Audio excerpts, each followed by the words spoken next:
अस्सलामुअलैकुम, आप देख रहे हैं समा। मैं हूं फराज अहमद और मैं हूं महरूख शहरियार। हेडलाइंस आपने मुलाहिजा की। बुलेटिन का आगाज करेंगे और सबसे पहले मौसम की बात करेंगे। मुल्क में शदीद बारिशों और सैलाबी रैलों ने तबाही मचा रखी है। गिलगित बल्तिस्तान के जिला गजर में खवातीन और बच्चों समेत 8 अफराद सैलाबी रैले में बह गए। गुजरांवाला में करंट लगने से 2 अफराद जान से गए। सांगड़ में मूसलाधार बारिश के बाद नशेबी इलाकों में कई फीट पानी खड़ा हो गया। हैदराबाद, लाड़काना, शिकारपुर और ठट्ठा समेत बाज अजला में बिजली की फराहमी भी मुअत्तल है।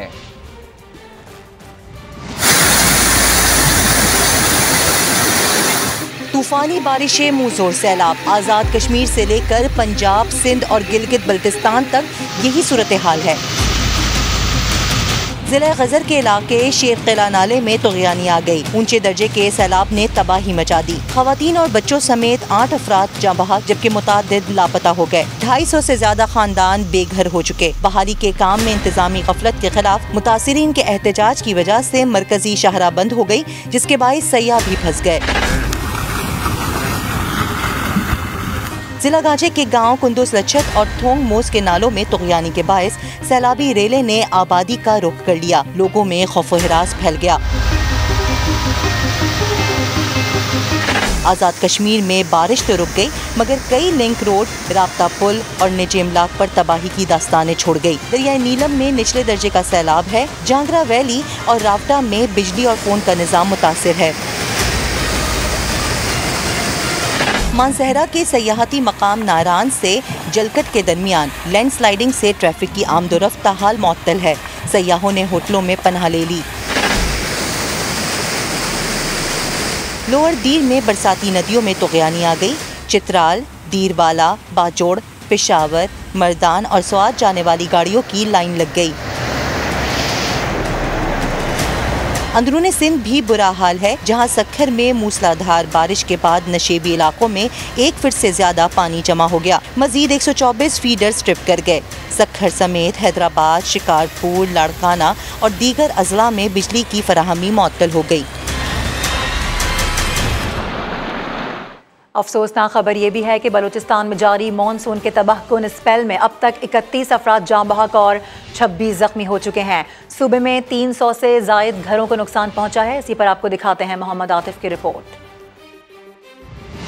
बलूचिस्तान में मानसून बारिशों ने तबाही मचा दी। कोलू में 2 अफराद जाँ बहक हो गए। मस्तूम के इलाके दश्त में 2 खवातीन पानी में बह गईं। पीडीएम में हुकाम के मुताबिक 13 जून से जारी मानसून के स्पेल में अब तक 31 से जायद अफराद जाँ बहक, 26 से जायद जख्मी हो चुके।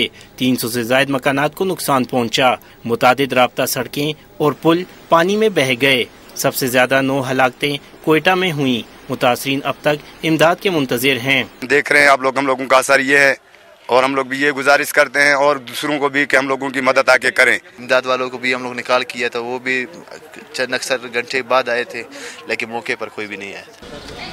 मुतासरीन का कहना है कि जिले इंतजामिया अब तक इनकी दाद रसी के लिए नहीं आई। 500 से ऊपर घराने हैं, 300 के से ऊपर यानी घराने यहाँ मुतासिर है। बाकी आप देखेंगे यहाँ तो रहने के भी काबिल नहीं है। जो घर साबित है वो भी यानी किरे के मुख्तलिफ जगह से।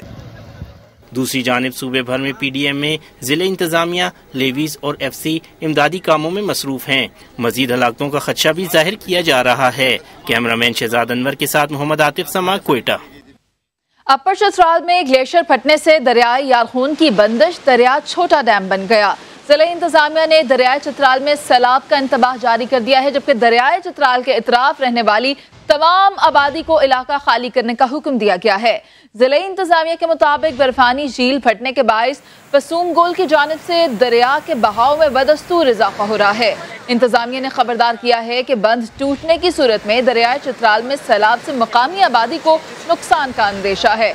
लबे दरिया रहने वाले लोग फौरी तौर पर महफूज मकामात पर मुंतकिल हो जाएं। किसी भी हंगामी सूरत हाल से निपटने के लिए NDMA को आगाह कर दिया गया है। सिंध में झंपीर में कोहिस्तान के पहाड़ों से आने वाला बरसाती पानी कोयले की कान में दाखिल हो गया, जिसकी वजह से कान में 10 मजदूर फंस गए हैं। मजदूरों को निकालने के लिए इमदादी कार्रवाइयां की जा रही हैं। डिप्टी कमिश्नर का कहना है कि कान में फंसे लोगों को निकालने के लिए कोशिशें की जा रही हैं। इस सिलसिले में 6 पंप कान से पानी निकालने का काम कर रहे हैं। डिप्टी कमिश्नर के मुताबिक उन्होंने मौसम के हवाले से वार्निंग भी जारी की थी, लेकिन उस पर अमल नहीं किया गया।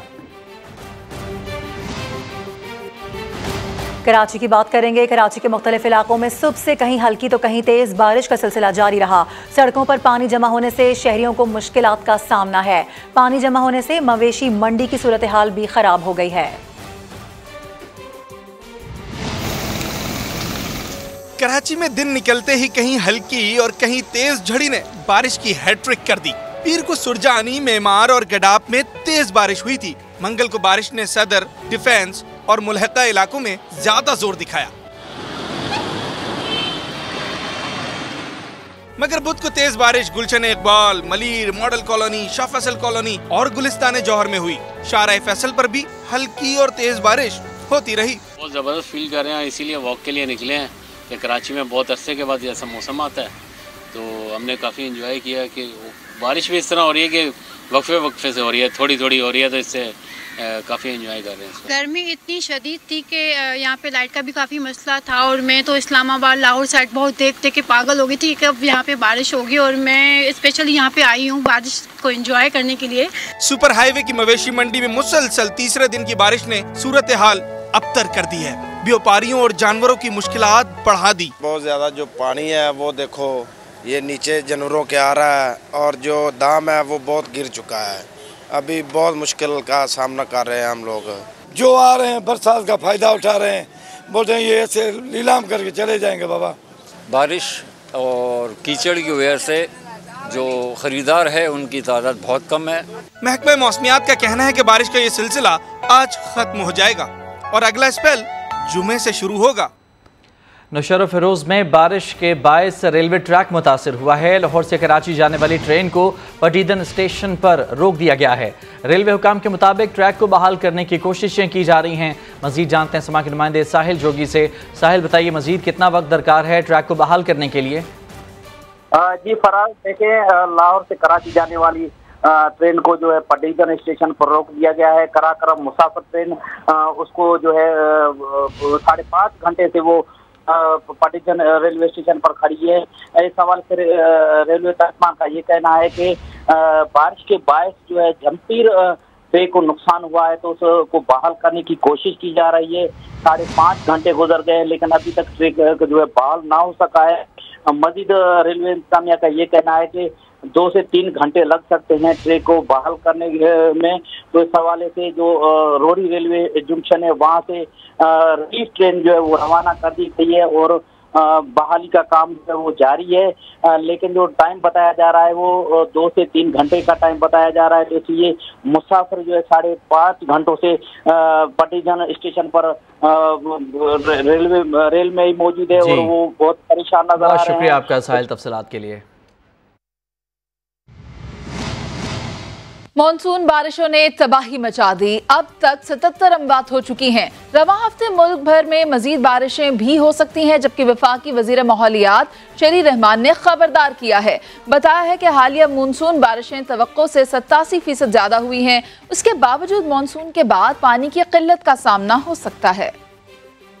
14 जून से लेकर अब तक मानसून की कैजुअलिटीज 77 हुई हैं। डैम्स जो हैं हमारे अब उनको तक़वियत में लिए ज़ाहिर है। तो आप देख रहे हैं क्लाइमेट इवेंट्स कितने ज़्यादा मुतासिर कर रहे हैं। कल तक हम हीट वेव और ड्राउट, डिज़र्टिफिकेशन, हमारे क्रॉप्स डैमेज हो रहे थे। मैं आपके साथ सब यहाँ बैठ के शेयर कर चुकी हूँ। तो इसकी अवेयरनेस फैलाना ज़रूरी है। इस वक्त 87% तो पूरे पाकिस्तान में बारिशें ज़्यादा हैं, 87% एवरेज से ज़्यादा। फर्स्ट स्पेल मानसून की 29 जून को शुरू हुई है, और ये 7 और 8 जुलाई का प्रेडिक्शन है कि चलेगी, बट लगता है कि ये आगे भी चलेगी। प्री मानसून जो रेंज थी वो जल्दी आई हैं। बस भी इस वक्त इतना फ्लड में नहीं है जितना हम समझते हो सकता था। ये स्प्रेड हुआ है, तो ये एक गुड न्यूज़ है। ज़ाहिर रिजर्वोयर्स हमारे इस वक्त भर चुके हैं, देखने के लायक हैं। वो जैसे कोई डिज़ास्टर फिल्म होती है ना, जो आप देखते हैं कि अगली सेंचुरी में नज़र आ रही है, वो आपके सामने है। 2025 में पाकिस्तान वाटर स्कैर्स हो जाएगा जी। तो हमें ये सारे काम करने हैं। कुछ दीगर खबरें शामिल करते हुए आपको बताएं कि फराह खान के खिलाफ करप्शन की तहकीकात में अहम पेशरफ सामने आई है। इंसदाद बदनवानी के महकमे ने security and exchange commission Pakistan से फराह खान की कंपनीज का रिकॉर्ड तलब कर लिया है। इंसदाद बदनवानी पंजाब ने फराह खान की तामीराती कंपनी गौसिया बिल्डर्स और रिहायशी सोसाइटी जी मैग्नोलिया के हवाले से रिकॉर्ड तलब किया है। इसी हवाले से security and exchange commission Pakistan को बाकायदा मरासला भी अरसाल किया गया है। महकमा इंसदाद बदनवानी गुजरांवाला हाउसिंग सोसाइटी की तरक्यात के हवाले से तहकीकात कर रहा है, जबकि शहरियों की दरख्वास्त पर जी मैग्नोलिया की इंतजामिया के खिलाफ तहकीकात का आगाज़ कर दिया गया है। फराह खान जी मैग्नोलिया और गौसिया बिल्डर्स की चीफ एग्जीक्यूटिव हैं। इससे कबल नैब लाहौर में भी फराह खान की कंपनीज का रिकॉर्ड तलब किया गया है।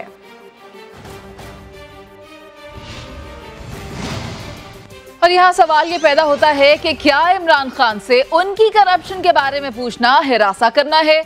वज़ीर दाखिला राना सनाउल्लाह कहते हैं कि इमरान खान ने 3 सालों में अपने मुखालिफिन के खिलाफ सब कुछ किया। आपसे तो अभी सिर्फ इंक्वायरी की जा रही है। कौम के 50 अरब रुपए का इमरान खान ने गबन करवाया। 3.5-4 साल जो है अपने मुखालिफिन के खिलाफ जो है ये सारा कुछ करते रहे हैं, तो आपके साथ तो अभी इनमें से कुछ भी नहीं हुआ। तो आप कह रहे हैं कि जी मैं हरासा हो रहा हूँ, मुझे तंग किया जा रहा है, मुझे दीवार से लगाया जा रहा है। 240 कनाल बनी गाला में फरा गोगी के नाम पे आपने हासिल की, और वो जिस ट्रस्ट के नाम वो एसेट्स हैं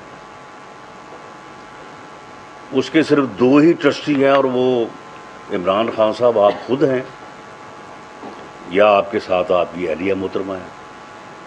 क्या ये इंफॉर्मेशन देना या ये सवाल करना, इससे आप तंग हो रहे हैं? और अब ये खबर के पीटीआई रहनुमा हलीम आदिल शेख को लाहौर की मॉडल टाउन कचहरी पेश कर दिया गया है।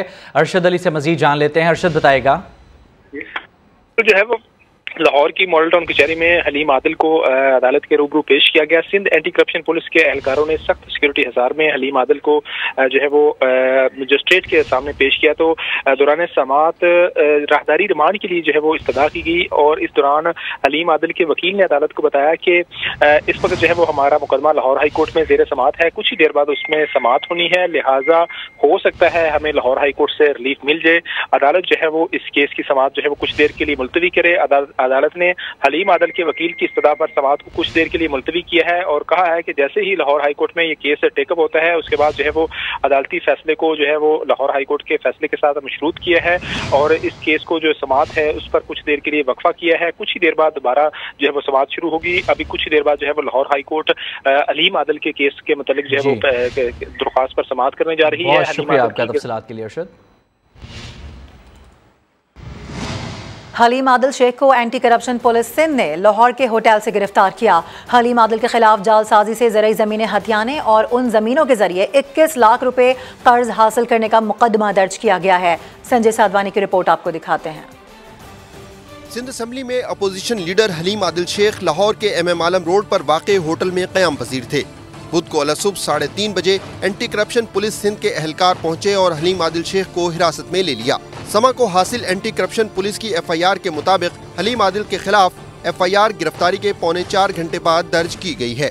FIR के मुताबिक हलीम आदिल शेख ने जामशोरो की तहसील बोला खान की 63 एकड़ जमीन जालसाजी से हासिल की थी, जिस पर ज़रूरी तरक्याती बैंक लिमिटेड से 21 लाख रुपए कर्जा भी हासिल किया गया था, जबकि सिंध हुकूमत और लैंड रेवेन्यू बोर्ड ने इस मामले की तहकीकात की मंजूरी 2020 में ही दे दी थी।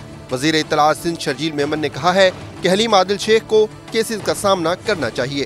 2019 की कोई कंप्लेंट थी, उस पर एंटी करप्शन इंक्वायरी कर रही थी, और ज़ाहिर है जब एंटी करप्शन के पास सबूत आए होंगे तो एंटी करप्शन पर भी कार्रवाई की होगी। अगर अपोजिशन लीडर के ऊपर कोई केस है तो वो उसको फेस करे, अगर बेगुनाह होंगे तो अदालतें छोड़ देंगी, अगर गुनाहगार होंगे तो सजा होगी। कोई खुशफहमी में ना रहे कि जी मैं कोई बहुत बड़ा तुरम खान हूँ और मैं कानून से बड़ा हूँ। हलीम आदिल शेख की बेटी आयशा हलीम का कहना है कि उनके वालिद को सिंध हुकूमत की करप्शन बेनकाब करने की वजह से इंतकाम का निशाना बनाया जा रहा है। उनको पॉलिटिकली विक्टिमाइज सिंध गवर्नमेंट करती रही क्योंकि वो उनको एक्सपोज करते हैं। आज इस एक मंथ पहले उनके ऊपर कोई टेररिज्म चार्जेस लगा दिए और इंसिडेंट का टाइम वो बताया गया जब वो तो एक लाइव टीवी चैनल में बैठे हुए थे, वो अपना इलेक्शन में वोट डालने जाते हैं तो उनके खिलाफ केस कर दिया जाता है। हलीम आदिल शेख को लाहौर से कराची मुंतकिल करने के बाद एंटी करप्शन कोर्ट में पेश किया जाएगा। कैमरामैन कामरानुद्दीन के साथ संजय साधवानी, समा, कराची। इस्लामाबाद हाई कोर्ट ने एंकर पर्सन इमरान रियाज की गिरफ्तारी के खिलाफ दरखास्त निपटा दी है। गिरफ्तारी पंजाब की हदूद में होने के बाद लाहौर हाई कोर्ट से रुजू करने की हिदायत की गई है। चीफ जस्टिस अतर मिनुल्लाह ने समाअत के दौरान कहा कि इमरान रियाज को इस्लामाबाद पुलिस ने नहीं बल्कि पंजाब पुलिस ने अटक से गिरफ्तार किया है। इस अदालत का दायरा इख्तियार नहीं बनता। हम इस केस में कोई ऑब्जर्वेशन नहीं दे रहे। ये आपके मुफाद में है कि लाहौर हाई कोर्ट से रुजू करें। इमरान रियाज के वकील ने कहा कि रात गए अहकाम जारी करने पर हम आपके शुक्रगुजार हैं। चीफ जस्टिस ने जवाब दिया कि कोई भी दरख्वास्त किसी भी वक्त आए, हम सुनने के लिए तैयार हैं। वज़ीर कानून पंजाब ने गिरफ्तार एंकर इमरान रियाज के खिलाफ इल्ज़ामात की तवील फहरिस्त पेश कर दी। कहा, इमरान रियाज ने सऊदी अरब से ताल्लुकात पर काबिल एतराज़ बात की। मुल्क की सालमियत और दोस्त मुल्कों से ताल्लुकात के लिए नुकसानदेह बात करना काबिल गिरफ्त जुर्म है। मलिक अहमद खान ने कहा कि इमरान रियाज के खिलाफ काबिल एतराज़ मवाद के 20 से ज़ायद मुकदमात दर्ज हैं। अबव द लॉ नहीं है। एक शख्स जो कि पाकिस्तान के रियासती अदारों को हदफे तनकीद बनाता रहे, he can go to any extent, क्या इजाजत दे दी जाए? तो इमरान रियाज साहब के खिलाफ जो मुकदमा कायम है उसमें उन्होंने एक अपनी वीडियो डाउनलोड की, उसको यूट्यूब पे अपने चैनल पे डाला और उस वीडियो के कंटेंट्स क्या है? वीडियो के कंटेंट्स ये हैं कि वो पाकिस्तान के सऊदी अरब के साथ ताल्लुकात पर अपनी एक राय कायम कर रहे हैं और उसमें वो रियासती अदारों के सरबराहान के खिलाफ भी अपनी एक राय कायम कर रहे हैं। वो आइन की भी खिलाफ वर्जी कर रहे थे और पाकिस्तान के मुजवजा कवानीन की भी खिलाफ वर्जी कर रहे थे। अहम खबर है, सुलेमान शहबाज की तरफ से साबिक गवर्नर सिंध इमरान इस्माइल को 1 अरब रुपए हर्जाने का लीगल नोटिस दिया गया है। इसी हवाले से बात करेंगे, नुमाइंदा खुसूसी आसिम नसीर हमारे साथ हैं। आसिम, इस नोटिस में क्या लिखा गया है? जी बिल्कुल, साबिक गवर्नर सिंध इमरान इस्माइल ने गुज़िश्ता दिनों ट्विटर के ऊपर सुलेमान शहबाज के हवाले से ये बयान दिया था कि वो पाकिस्तान के अंदर सोलर पैनल का बिजनेस लेके आ रहे हैं और तमाम सरकारी जितनी इमारत हैं वहाँ पर तमाम जो सोलर का जो तनसीब है उसका ठेका उन्हें मिला है, जिसके ऊपर सुलेमान शहबाज की तरफ से उनकी लीगल टीम ने आज 1 अरब रुपए का लीगल नोटिस भिजवाया है इमरान इस्माइल को और उसके अंदर कहा गया है कि सुलेमान शहबाज का सोलर पैनल के कारोबार से दूर दूर तक कोई ताल्लुक नहीं है। साबिक गवर्नर सिंध इमरान इस्माइल ने सुलेमान शहबाज की जात को नुकसान पहुंचाया। साबिक गवर्नर इमरान इस्माइल के खिलाफ हत्या के इज्जत का इस हवाले से दावा दायर किया जा रहा है और अगर वो फौरी तौर पर सोशल मीडिया फोरम पर और खासतौर पर ट्विटर पर जाके अपनी ट्वीट को डिलीट करके माफी नहीं जब तक मांगते तब तक ठीक है, उन्होंने कहा कि या तो माफी मांगी जाए या फिर सामना किया जाए। बहुत शुक्रिया आपका अपडेट्स के लिए। पीटीआई रहनुमा और साबिक गवर्नर सिंध इमरान इस्माइल का इल्ज़ाम वापस लेने से इनकार। कहा, सोलर पैनल की बात करने पर सुलेमान शहबाज ने हत्या इज्जत का नोटिस भेज दिया। तुर्क वजीर आजम से आपके वालिद की मुलाकात हुई तो आप मौजूद थे, ये बातें हवा में नहीं जाएंगी। सोलर की बात करो तो उन्होंने 1 अरब रुपए का हर्जाने का नोटिस भेज दिया। किसने? सुलेमान शहबाज ने मुझे 1 अरब रुपए का हर्जाने का नोटिस भेजा है कि उनकी इज्जत खराब हो गई। इज्जत उनकी खराब होती है जिनकी इज्जत होती है। आप तो चोर हैं, आप तो वहां बैठे अपने अब्बा हुजूर वो टर्किश प्राइम मिनिस्टर मिलने जा रहे हैं, आप हेड टेबल पर बैठे हुए हैं। सोलर की बातें हो रही हैं वहां पे, आने के बाद सोलर का काम कर दिया। ये सारी चीजें ऐसे नहीं जाएंगी हवा में। हलीम आदिल शेख कोई भगोड़ा, कोई चोर, कोई अब्सकॉन्डर नहीं है कि हमें हलीम आदिल शेख का पता चाहिए। हमें मालूम करना है कि हलीम आदिल शेख कहाँ है। जंगल का कानून इस मुल्क में नहीं चलेगा। अगर आप जंगल का कानून चलाएंगे तो फिर आपको जंगलियों का सामना भी करना पड़ेगा। चेयरमैन नूर आलम खान की ज़ेर सदारत पब्लिक अकाउंट्स कमेटी का इजलास। हुकूमत से पेट्रोलियम मसनूआत की कीमतें कम करने की सिफारिश कर दी। कहते हैं आलमी मंडी में कीमतों में कमी आई है, हुकूमत अवाम को रिलीफ दे।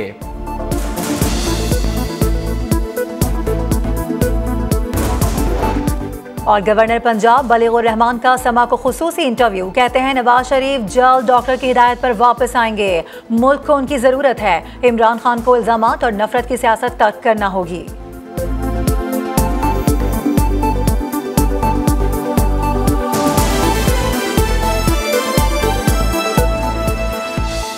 माले मुफ्त दिले बेरहम, साबिक वजीर आला पंजाब उस्मान बुज़दार ने जाते जाते कौमी खजाने को 20 करोड़ का टीका लगा दिया।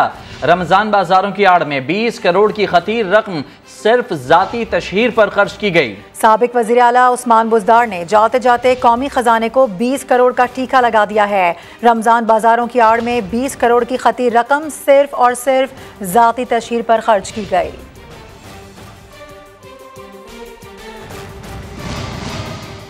गवर्नर पंजाब मोहम्मद बलीगुर रहमान ने समा को खुसूसी इंटरव्यू में बता दिया है कि नवाज शरीफ जल्द डॉक्टर की हिदायत पर वतन वापस आएंगे।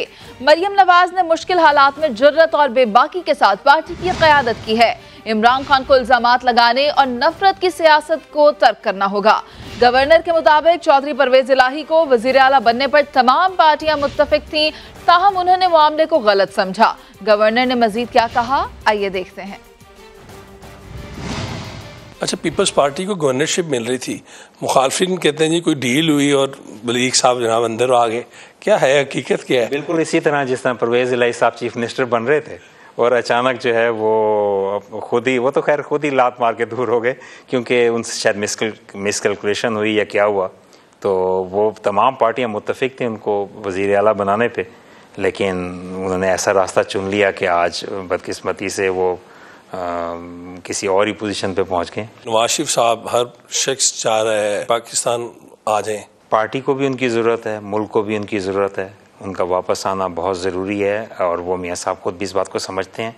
तो जैसे ही उनको डॉक्टर्स उनको अलाउ करेंगे इंशाल्लाह वो ज़रूर वापस आएंगे। क्या मरियम नवाज को अब सदारत मिल जानी चाहिए? मरियम नवाज शरीफ साहिबा जो हैं उन्होंने पार्टी को बड़े मुश्किल हालात में लीड किया और बहुत जुर्रत से और बेबाकी से लीड किया, इसलिए वो बहुत से दिलों की आवाज़ हैं। लेकिन उन्होंने हमेशा पार्टी में चाहे जिस भी जगह पे उनको कहा गया उन्होंने अपना किरदार हमेशा पॉजिटिवली अदा किया।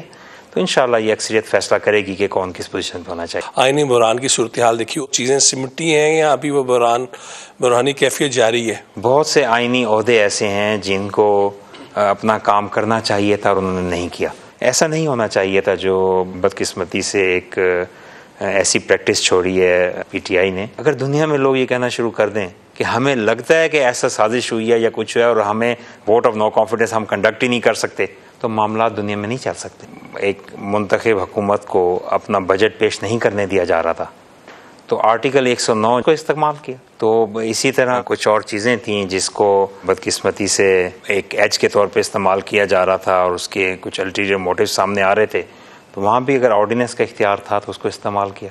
तो जहाँ जहाँ चीज़ें अगर जहाँ ज़रूरत हुई और आइन के मुताबिक हुई तो आइनी इक़दामात जो हैं वो ज़रूर होने चाहिए, लेकिन साथ साथ जो कोर्ट के इंस्ट्रक्शंस हैं उनको भी वायलेट नहीं होना चाहिए। पीएसपी के सरबराह मुस्तफ़ा कमाल ने फौरी तौर पर आम इंतखाबात का मुतालबा कर दिया। कराची में न्यूज़ कॉन्फ्रेंस करते हुए मुस्तफ़ा कमाल ने कहा कि नवंबर में अहम फैसले होने हैं और उस वक्त तक आसिफ जरदारी पाकिस्तान का बेड़ा गर्क कर चुके होंगे। शहर का अमन ज़ाया हो रहा है, ऐसे में न्यूट्रल नहीं रहा जा सकता। खबरदार किया कि 12 घंटे में पीएसपी के गिरफ्तार कारकुन रिहा ना किए गए तो कल शहर भर में एहतजाज करेंगे। इनको पता है पीपल्स पार्टी वालों को कि इनको कोई पूछने वाला नहीं है। नवंबर में बहुत अहम फैसले होने हैं, उस वक्त तक जरदारी साहब इस पाकिस्तान का बेड़ा गर्क कर चुके होंगे। ये मुतालबा करता हूं कि पाकिस्तान में fill for early election announce किया जाए। आप सिंध की पीपल्स पार्टी की पुलिस के हाथों इसी तरह से इस अमन को जाया होता देखते रहेंगे और आप न्यूट्रल बने बैठे रहेंगे। भाई न्यूट्रल वहां बने जहां पर सियासत हो रही है, ये तो लॉ एनफोर्समेंट का काम है। भाई 12 घंटों के अंदर अगर मेरे 3 कारकुनान जो कल रात गिरफ्तार किए मासूम बेगुना घरों से, अगर उनको नहीं छोड़ा तो और ये छापे बंद ना किए, मैं कल जो है वो ऐलान करता हूं कि कल हम शहर में हम सड़कों पर एहतजाज करेंगे। पसंद की शादी करने वाली दुआ जहरा कहती है कि अपनी ज़िंदगी जीना चाहती हूँ। वालिदैन ने मुदाखलत की या ज़हीर से जुदा करने की कोशिश की तो इंतहाई इक़दाम उठा दूंगी, लेकिन ज़हीर को छोड़कर कराची नहीं जाऊंगी। नुमाइंदा समा अरशद अली से खुसूसी गुफ्तगू करते हुए दुआ जहरा ने वालिदैन से क्या क्या दरख्वास्तें की हैं, आइए आपको दिखाते हैं। पिछले चंद माह से जो है वो पाकिस्तान में दुआ और ज़हीर के केस के हवाले से जिन्होंने पसंद की शादी की है, उस केस में बहुत अहम जो है वो डेवलपमेंट भी हो रही हैं और बहुत ज़्यादा उसमें जो है वो डिस्कशन भी हो रही है। ताहम अगर अब चूँकि कोर्ट ने रिपोर्ट जमा हो चुकी है, सुप्रीम कोर्ट ने ऑर्डर किया है और उसके मुताबिक मेडिकल बोर्ड ने अपनी रिपोर्ट पेश की है, अब अगर इन केस ज़हीर और आपके दरमियान अलहदगी होती है तो आप कहाँ पे जाएंगी? वालिदैन के साथ जाएंगी या दारुल अमान जाएंगी? मैं अपने वालिदैन के पास तो बिल्कुल भी नहीं जाऊंगी, क्योंकि मुझे पता है कि वो मुझे मार देंगे। वो पहले भी मैं जब इसकी बात करती थी तो वो मुझे गुस्सा भी करते थे और छोटी छोटी बातों पे मारते थे। अब तो यकीनन वो मुझे जान से मार देंगे। तो मैं जो उनके पास तो बिल्कुल नहीं जाऊंगी। मैं जो दारुल अमान भी नहीं जाना चाहती, मैं ज़हीर के साथ ही रहना चाहती हूँ, क्योंकि मैं बालिग हूँ, मेरा निकाह जायज़ है, मैं इसके साथ रहना चाहती हूँ। मैं तो इसके बिना रह ही नहीं सकती, मैं तो मर जाऊंगी। जी, ये मुझसे कभी भी बर्दाश्त नहीं होगा। सोचती भी हूँ तो मेरा दिल घबराना शुरू हो जाता है कि इस तरह ज़हीर जेल में होगा मेरी वजह से। वो भी ज़हीर आपके ऊपर क्रिमिनल जो है वो कार्रवाई भी शुरू हो सकती है कोर्ट की तरफ से, तो आपको कोई जेल की तरफ भी जाना पड़ सकता है। ज़हनी तौर पर आप तैयार हैं? मैं इसके लिए शुरू दिन से तैयार हूँ। और दूसरी बात यह है कि मेरा पूरा यकीन है हमारे मुल्क की अदालतों पे और कानून पे, और इंशाल्लाह मुझे इतना पता है कि वो हमें इंसाफ लाजमी देंगे। लोग जो हैं वो यही देखते हैं कि सिर्फ ये जो है ना ऐसे कर रहे हैं, ये कानूनी तौर पे ये माँ बाप को नहीं देख रहे। हम सब कुछ देख रहे हैं और हमें सब पता भी है। असल में लोगों को ये नहीं पता कि इनके साथ हो क्या रहा है, सिर्फ वो सुनी सुनाई बातें जो यूट्यूब पे चल रहा है उसको देख के आगे कर रहे हैं। अच्छा, ये बताएंगे ईद आ रही है, ईद के हवाले से ज़हीर ने कोई शॉपिंग वगैरह करवाई है? अगर करवाई है तो क्या लेके दी है? ज़हीर ने ज्वेलरी वगैरह दिलाई है और सैंडल्स वगैरह बाकी है, अभी कपड़े लेना बाकी है। पैगाम क्या देना चाहेंगी अब? मैं ये पैगाम देना चाहूँगी अपने वालिदैन को कि मैंने कोई गुनाह तो नहीं किया, एक पाक निकाह ही किया है, जो वो इतना बार बार अदालतों में घसीट रहे हैं, कभी कुछ कर रहे हैं, कभी कुछ कर रहे हैं। मैं चीफ जस्टिस से, वज़ीर आला सिंध से, वज़ीर आला पंजाब से ये और प्राइम मिनिस्टर से ये कहना चाहूँगी कि मैंने कोई गुनाह नहीं किया, मैंने एक पाक निकाह किया है, मुझे जीने दें। मुझे बार बार क्यों अदालतों में घसीटा जा रहा है, मुझे बार बार क्यों तंग कर रहे हैं। जी, दुआ और ज़हीर आपका बहुत शुक्रिया। और अभी खबर ये आ रही है कि अदाकारा सूफिया मिर्जा के साबिक शौहर के खिलाफ मुकदमात के सिलसिले में उमर फारूक ज़हूर ने साबिक DG FIA समेत 3 अफसरान के खिलाफ कार्रवाई के लिए वफाकी वजीर दाखिला राना सनाउल्लाह को दरख्वास्त भिजवा दी है। जहांगीर खान से बात करेंगे। जहांगीर, क्या दरख्वास्त दी गई है? अदाकारा सूफिया मिर्जा ने अपने साबिक शौहर शेख उमर फारूक ज़हूर के खिलाफ 2 मुकदमात जो है वो दर्ज करवाए थे, जिसमें उन पर जो है वो मनी लॉन्ड्रिंग और फ्रॉड के इल्जाम थे। और इन्हीं मुकदमात पर FIA ने एक रिपोर्ट जो है वो सुप्रीम कोर्ट में पेश की थी, जिसको सुप्रीम कोर्ट ने बोगस करार दे दिया था। अभी जो है शेख उमर फारूक ज़हूर की जानिब से राना सनाउल्लाह को ये दरख्वास्त की गई है कि इनमें जो मुलव्विस अफसरान है FIA के, जिनमें साबिक DG FIA सनाउल्लाह अब्बासी और 2 तफ्तीशी अफसरान है, उनके खिलाफ महकमाना कार्रवाई अमल में लाई जाए, क्योंकि उनके खिलाफ झूठी रिपोर्ट तैयार की गई थी और उनकी साख को मजरूह किया गया था। ये रिपोर्ट के बाद जो है अब देखना है कि हुकूमत या इस दरख्वास्त ठीक है, इस हवाले से आप हमें आगाह करें। बेहद शुक्रिया आपका जहांगीर। बराह रास्त आपको ले चलेंगे इस्लामाबाद, जहां वफाकी वजीर सेहत अब्दुल कादिर पटेल तकरीब से खिताब कर रहे हैं। Special dialogue, and inshallah that will be very fruitful result of this dialogue. And once again, ladies and gentlemen, I am thankful to you, especially His Excellency Mr. Lom and all others, and Dr. Tariq Saab, and my NIH hero, Amir Ikram Saab, and other guests. Thank you very much. बहुत शुक्रिया। अस्सलाम वालेकुम। वज़ीर सेहत अब्दुल कादिर पटेल इस्लामाबाद में तकरीब से खिताब कर रहे थे। आगे बढ़े और आपको बताएं कि लाहौर की BRB नहर से मिलने वाली लाश किसकी थी, कत्ल किसने किया, तफ्तीश में मां बेटी से जुड़ी कहानी सामने आ गई है। घर आए मेहमान को कत्ल करके तमाम शवाहिद मिटा दिए गए, लेकिन जुर्म फिर भी सामने आ गया। जहांगीर खान की रिपोर्ट देखिए।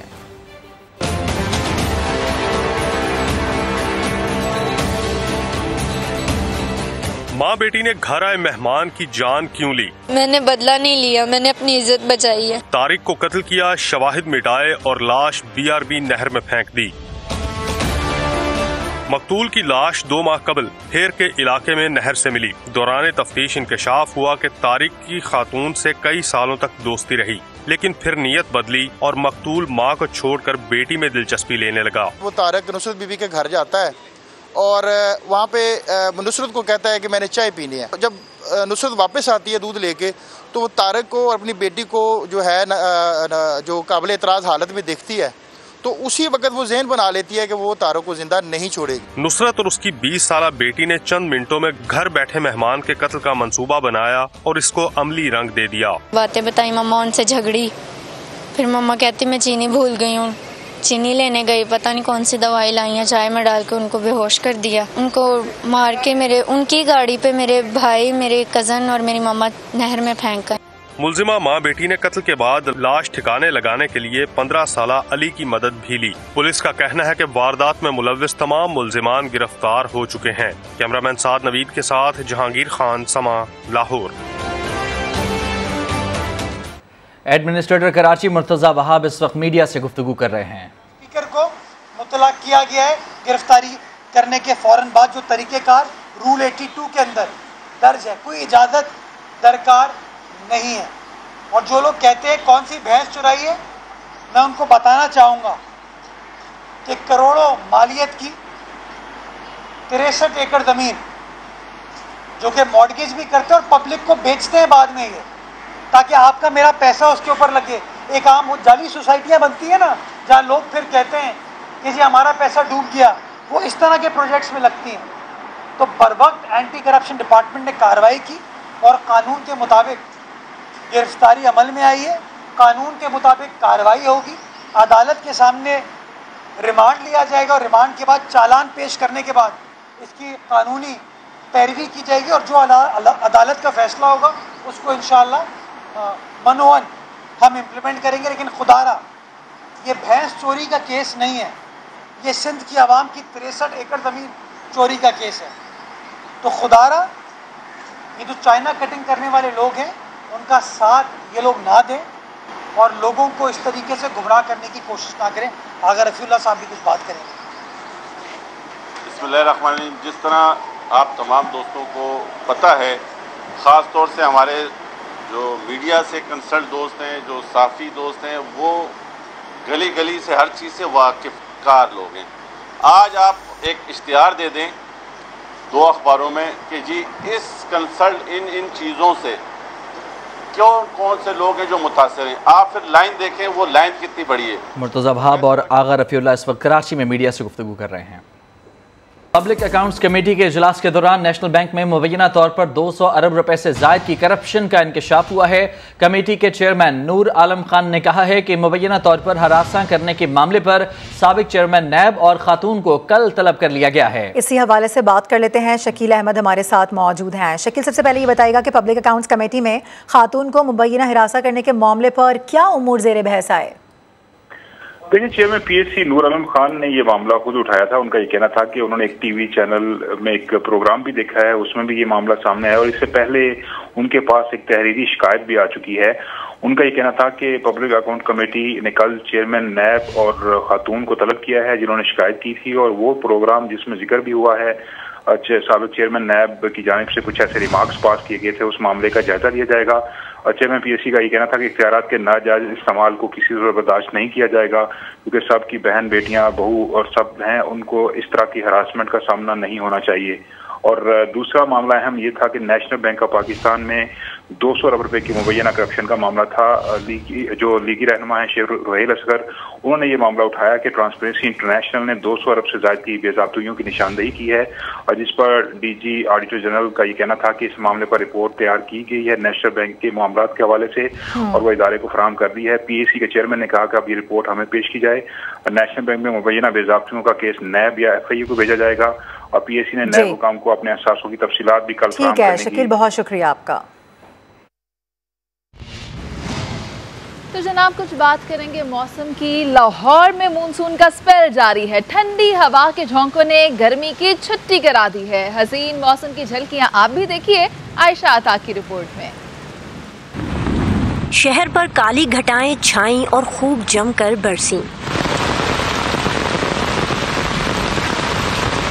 बारिश के बाद फिजा और भी निखर गई। काली घटाओं, ठंडी हवाओं ने नजारे हसीन कर दिए। पत्ता पत्ता, बूटा बूटा, चरिंद परिंद भी मौसम के रंग में रंग गए। कुदरत मेहरबान हुई तो शहरियों के चेहरे भी खुशी से खिल उठे। लोग बहुत परेशान थे, तो आज मौसम अल्लाह का शुक्र है काफ़ी बेहतर है। ठंडी हवाएं चल रही हैं, बारिश भी हुई है। जो आज बारिश हुई है उसके साथ ठंडी हवाएं चल रही हैं और जो सफोकेशन है, जो हबस है, वो ख़त्म हुई है। इतनी हबस थी कि पसीना खुश्क होने का नाम नहीं ले रहा था।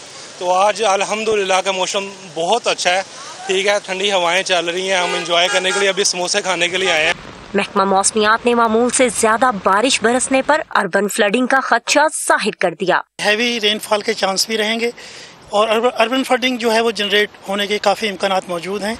मौसम का हाल बताने वालों ने आइंदा 24 से 48 घंटों के दौरान शहर में मजीद बारिश बरसने की पेशगोई कर दी। शदीद गर्मी के बाद आसमान से बूंदों की सूरत बरसती ये रहमत शहरियों के लिए किसी नेमत से कम नहीं। कैमरामैन आसिफ शकील के साथ आयशा अता, समा, लाहौर। न्यूज बुलेटिन से फिलहाल इतना ही। एक ब्रेक के बाद हाजिर होंगे हेडलाइंस के साथ। देखते रहिए समा।